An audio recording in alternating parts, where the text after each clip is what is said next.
Chapter 11. As the millennium came to an end.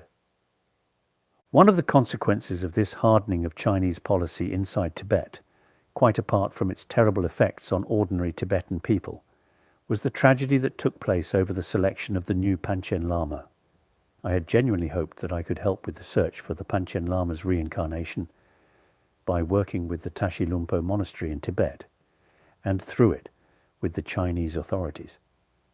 The recognition of the reincarnation of the Panchen Lama is, like in the case of important Tibetan lamas, a matter of great spiritual significance in Tibetan Buddhism, though the official selection of the Panchen Lama might have political significance from the perspective of Chinese authorities.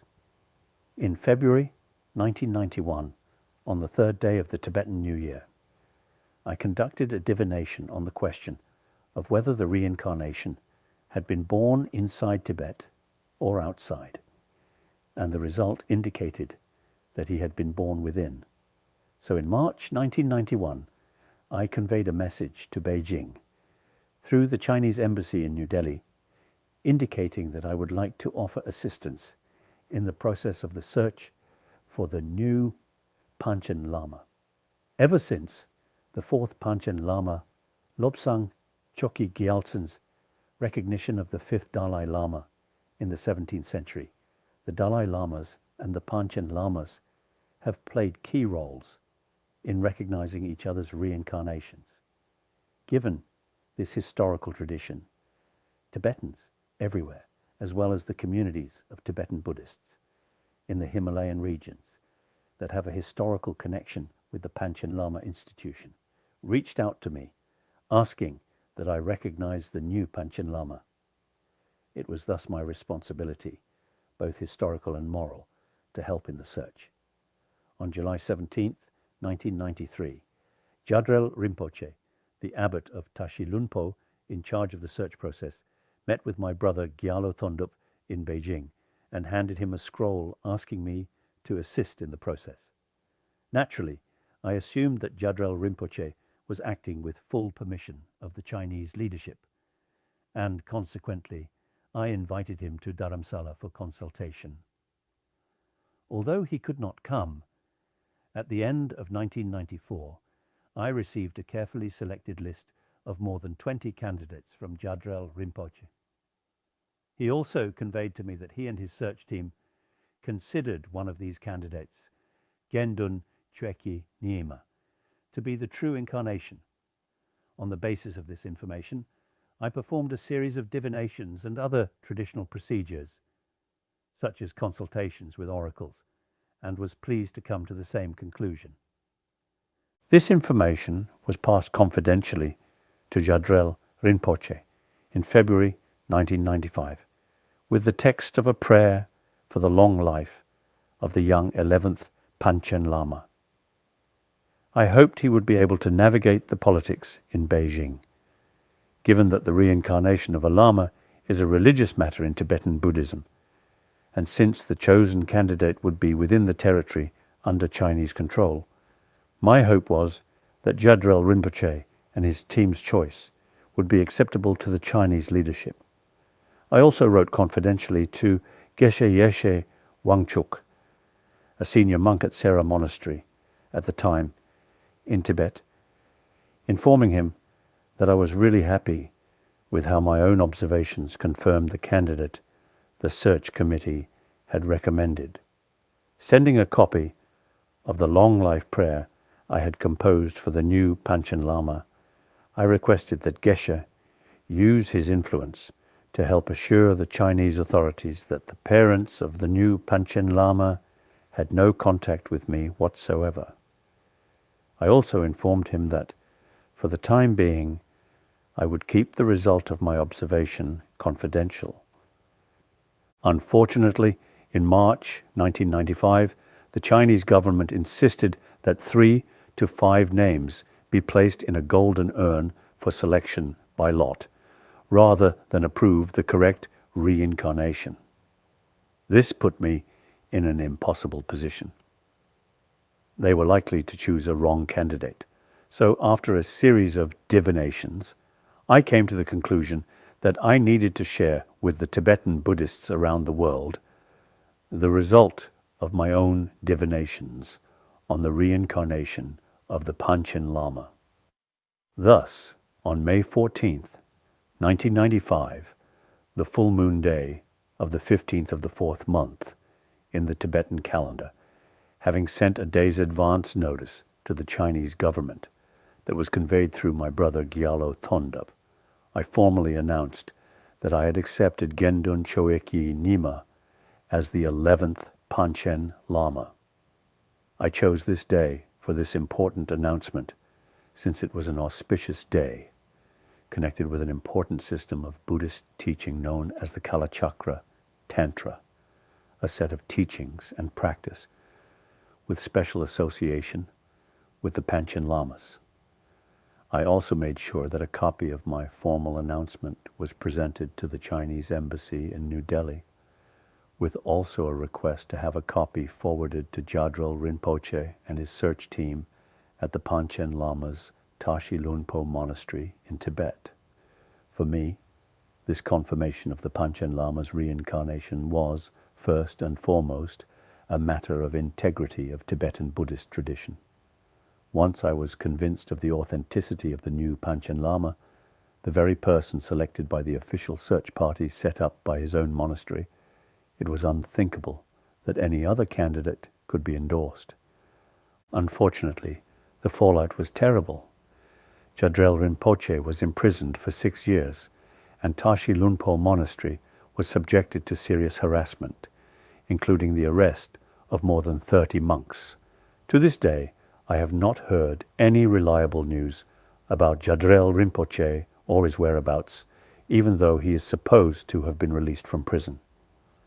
Not only did he serve the previous Panchen Lama with dedication, but also he worked hard to ensure that the Panchen Lama's new reincarnation would be recognized in accordance with Tibetan Buddhist tradition.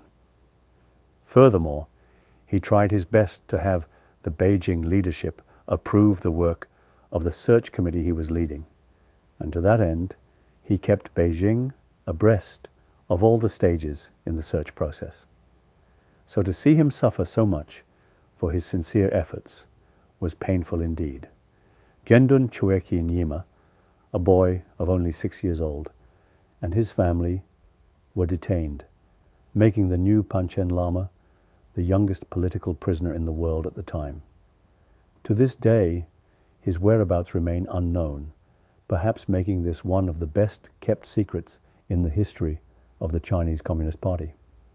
I have been told by some Chinese, one of them, in fact quite a knowledgeable person, that Gendun Choekyi Nyima has been living under a form of house arrest within the compound of a military base somewhere in mainland China. The Chinese authorities proceeded to select a different candidate, Gyaltsen Norbu, whose parents were both members of the Communist Party, and thrust him upon Tashi Lunpo Monastery as the new Panchen Lama. This act was accompanied by the stationing of a large number of Chinese soldiers in Shigatse, where the monastery is located. I feel deeply sad for the 2 boys caught up in this tragic situation. We know that the true Panchen Lama is missing, while the boy, chosen by the Chinese communist leadership and enthroned at Tashi Lunpo, is referred to by Tibetans, as well as some Chinese Buddhists, as the false Panchen Lama, or the Chinese Panchen Lama. To this day, the photo of Gendun Choekyi Nyima remains banned. In November 1996, the Chinese President Jiang Zemin came to India on an official visit for 8 days. I recognized it was not possible to meet him, but I took the opportunity of this visit to appeal to him, through a statement, to reverse China's repressive policy inside Tibet. On February 19, 1997, China's paramount leader, Deng Xiaoping, died. In my statement on that day, I expressed my regret that serious negotiations on the issue of Tibet did not take place during Deng's lifetime, and also my hope that there were now new opportunities to reset the clock. In my letter of condolence to Jiang Zemin, I wrote, "It is very regrettable that serious negotiations on the issue of Tibet could not take place during Mr. Deng's lifetime. However, I firmly believe that the absence of Mr. Deng provides new opportunities and challenges for both Tibetans and the Chinese. I very much hope that under your leadership, the government of China will realize the wisdom of resolving the issue of Tibet through negotiations in a spirit of reconciliation and compromise. For my part, I remain committed to the belief that our problem can be solved only through negotiations, held in an atmosphere of sincerity and openness." Given Deng's initial overture with the statement to my brother that, except for independence, everything is negotiable, I had hoped that we could achieve some breakthrough during his leadership. Sadly, this was not to be. Deng's death marked the end of an era. He was the last of the old communist revolutionaries to rule China, and also the last of its senior leaders, whom I knew personally. He had been responsible for the opening up of China, and under his leadership, very significant headway was made in economic development, resulting in lifting millions of people out of poverty, especially the poverty caused by the famines of the Great Leap Forward and the suffering of the Cultural Revolution. At the same time, it was under Deng's watch that China's People's Liberation Army fired on its own people in Tiananmen Square. In March 1997, I had the good fortune to visit Taiwan for the first time.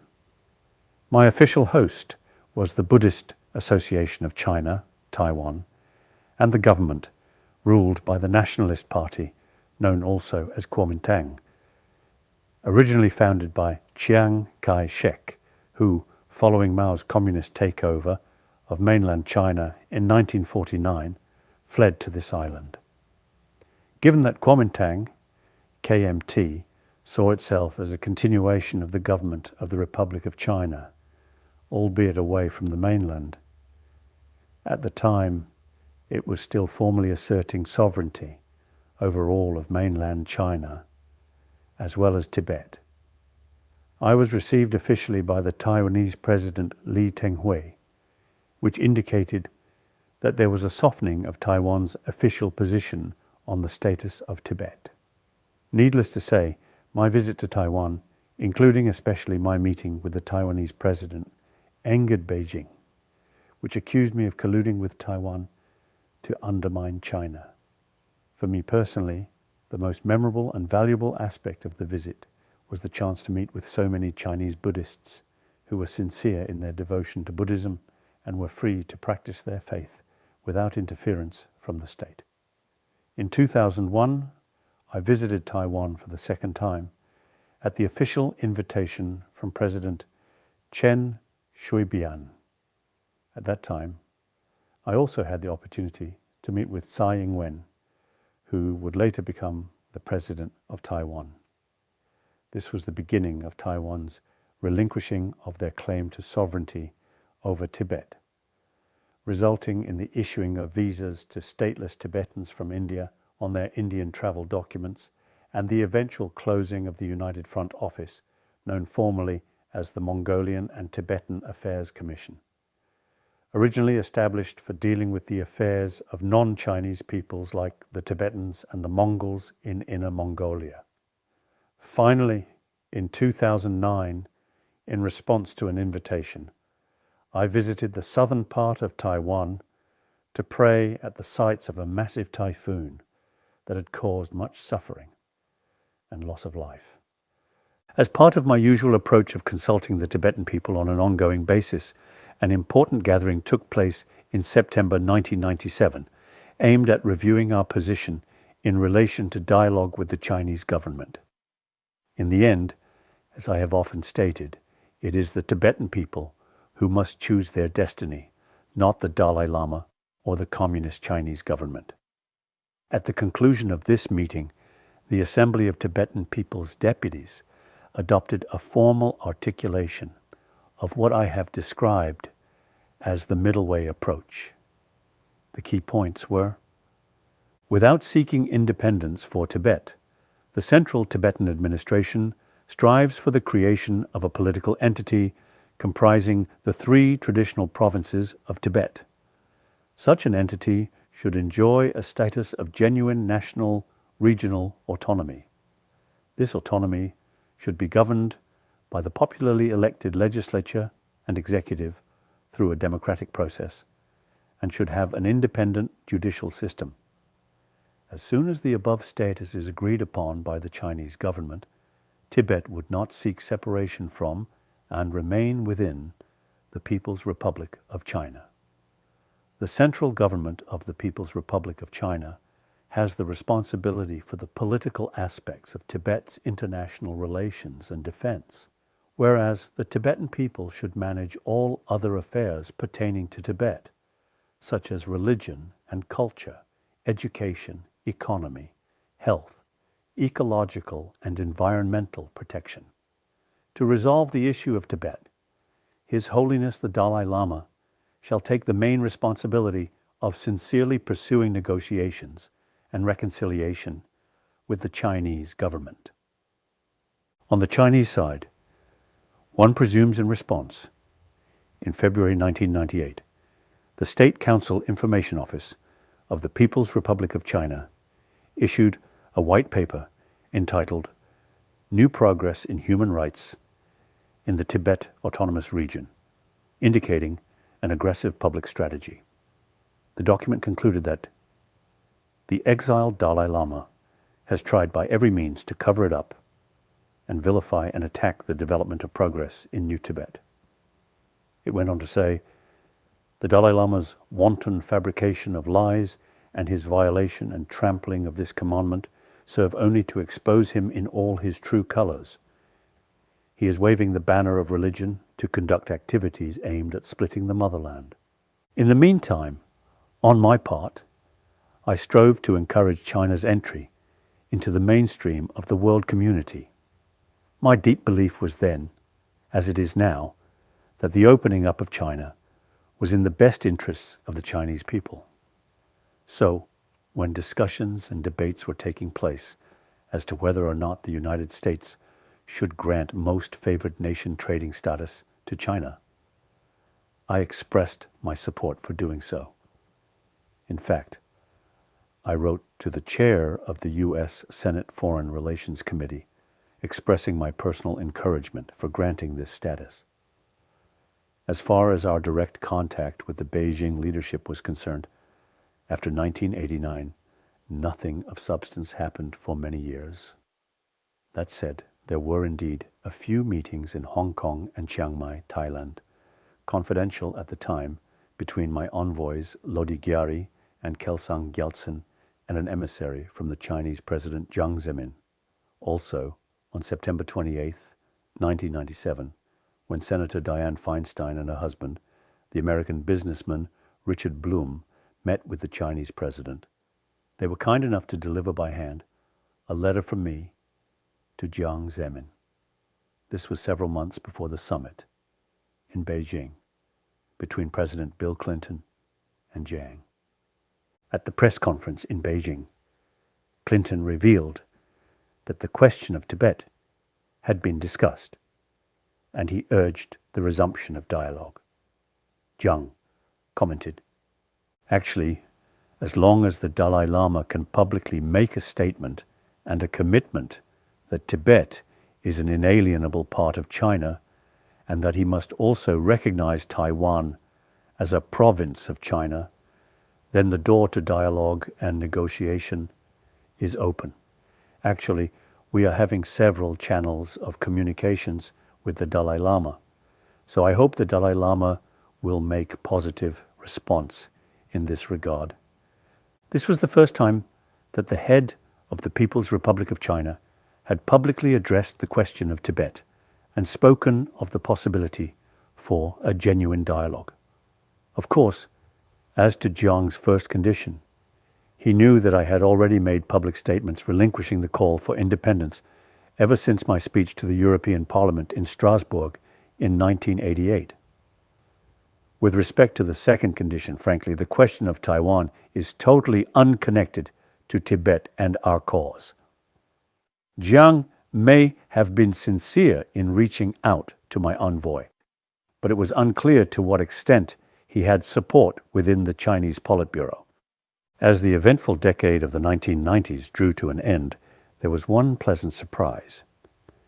The 14-year-old Karmapa, head of the Karma Kagyu lineage of Tibetan Buddhism, escaped into India from Tibet, arriving suddenly in Dharamsala on January 5th, 2000.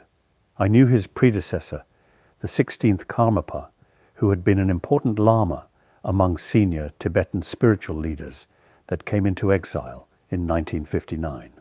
So I was very happy to welcome the new Karmapa, Ogyen Trinley Dorje, and offered to assist him and his entourage in whatever ways I could, especially in relation to his education.